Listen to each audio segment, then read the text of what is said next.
Hello, it's Wednesday 16th of June and it's day 7, and today, 1 o'clock as you can just tell, today we're going to visit Stafford Street. Very, very significant to the Edwards story. So we are outside Top Church here at the top of our town, and it is St Thomas's Church, but it is known, of course, as I've just said, as Top Church to the local people. And that is because we are literally at the top of our shopping street on the High Street. So if you turn left and go down through the market, past Duncan's statue and past the foundation office, you get to Bottom Church. Highly imaginative for us lot in the Black Country, and that is St Edmund's. St Thomas's was established in the 12th century and dedicated to Thomas Becket, the Archbishop of Canterbury, who had been murdered in Canterbury Cathedral in 1170. In 1815, the original building was found to be unsafe, so it was rebuilt to the cost of £12,650, which was a huge amount of money back then. The church is in the Diocese of Worcester and is a Grade 2 listed building, and it got that status in 1949. It is built in a neo-Gothic design by William Brooks and is made of Bath stone. Some of the graves in the graveyard are literally hundreds of years old, and one lady that is buried there became very famous after her death, and that was Lady Dorothy Beaumont, and she was a resident of Dudley Castle and died in childbirth, and she is said to be the famous ghost of the Grey Lady that haunts the castle grounds looking for her child. Where we are standing now, or indeed the circle where we are standing in front of us there, at the entrance of Horsley Gardens, was a spot that on September the 7th, 1940, a German bomber dropped a lone bomb that demolished a row of cottages that stood here. Most of the windows in the church were blown out, and there are still shrapnel marks. I don't know if you can see them from here, but there is still shrapnel marks in the stonework around the front door of the church, and they've never been filled in and never been sort of repaired or anything, and that's just a reminder of when our country was at war. So now we are going to walk through Horsley Gardens, so called because of a large house that once stood nearby called Horsley House. Excuse me. It is relatively small compared to the other green areas in the town, such as Priory Park and Holly Hall Park that we've already visited, but nonetheless it is a green area for the residents of Dudley to sit in at the top of the town. The green building, the green roofed building that you can see, if you walk through there and turn left, 2 or 3 minutes down the road is where Wolverhampton Street School is, where we were the other day. And if I just step back a little, over on the hill, looking proudly over the town, is the ruins of Dudley Castle, which I've talked about quite a lot over the last few days. Dudley's origins began as a Saxon village, originally called Duddersley, which is the Saxon word meaning clearing in a forest. Its streets are rich in history. So all the streets that we've been down, the streets that I'm walking down now, is just full of history. There's stories behind all of them. And you could do a walk just giving the history of the town without even mentioning Duncan Edwards. And we do have some amazing characters that come from the town and indeed from the Black Country as well. So we are now coming out of Horsley Gardens, and we are going to hit a road called the Innage. The roads in the town today are really busy for some reason. I know everybody's going back to work and the shops are open, but it's been exceptionally busy today, so I'm not quite sure what's going on.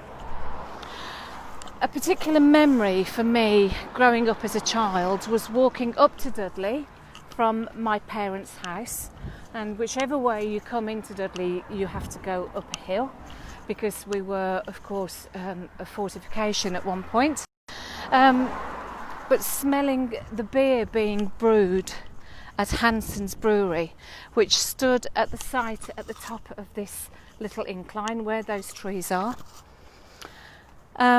It's now actually a small Asda, and I have to give a shout out to Asda actually, because while we have been on lockdown, we've been doing community shopping, not only for my brothers but for people in our community, and the staff there have been just amazing, so helpful and so kind. And they've let us know when there's been any special deals on, and they've let us go into the shop early. So I really do have to give a shout out, just crossing the road without getting squashed, give a shout out to Asda at Top Church, because they have been amazing and so helpful, so thanks to them.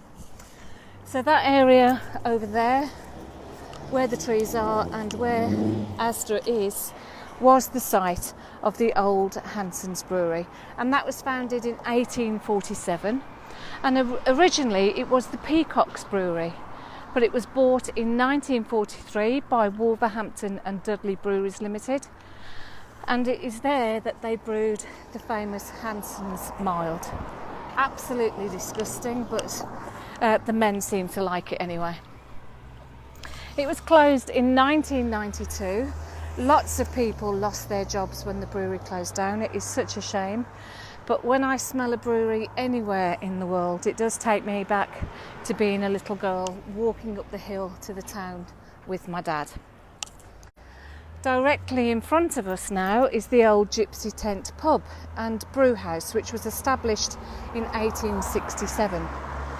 Although the brewing did stop there in 1961, it was formerly known as the Jolly Collier and was left virtually intact.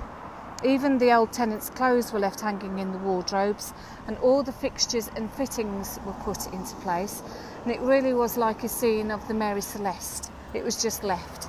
There was still beer in the slop trays, there was empty beer glasses on the table. That is no longer the case, of course, because squatters got in.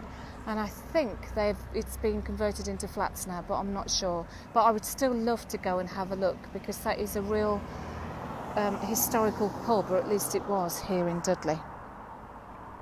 But we are now arriving at the site that is really significant, because here stood a row of houses, and there are two particular houses in this row that is significant to the Duncan Edwards story. And I've got a photograph to show you, if I can just grab it off my glamorous assistant.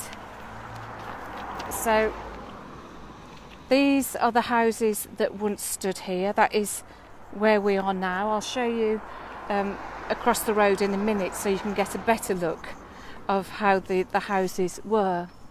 But it is number 81 and 83 that is relevant. So if I can show you with my finger there, 81 and 83, those two houses next door to each other there. And that is roughly, if I can move forward a little, here. So that is roughly where these houses were, is where I'm standing now. And these were the childhood homes of Sarah Ann Harrison, who had been born on a canal barge in Tipton, about 3 miles from here, in 1910, and Gladstone Edwards, who was born in 1908, whose family had come from the Vicar Street area of the town, just behind Top Church there. They were childhood neighbours and then sweethearts before their marriage on the 28th of May 1933 at Eve Hill, or St James's Church, which is roughly a 10-minute walk from here at the top of the Priory estate. Now I have here a copy of their wedding certificate, and as you can see, Gladstone Edwards and Sarah Ann Harrison got married on May the 28th, 1933, and Gladstone lived at 83 and Sarah lived at 81. And it confirms there that Sarah was born on a boat. Her father was a boatman.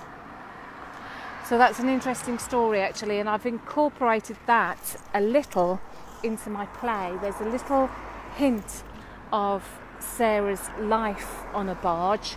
I'm not going to tell you what it is. You're going to have to come and see the play. But there is a little hint in the play that she was indeed from a boat family that worked our canals, that snaked its way through the Black Country and beyond. But as you can see, this area is now a council-run car park. Their first home together was at Malvern Crescent, where we visited on the first day of our tour. So let's cross the road and I can show you where those houses were in comparison to what is there today.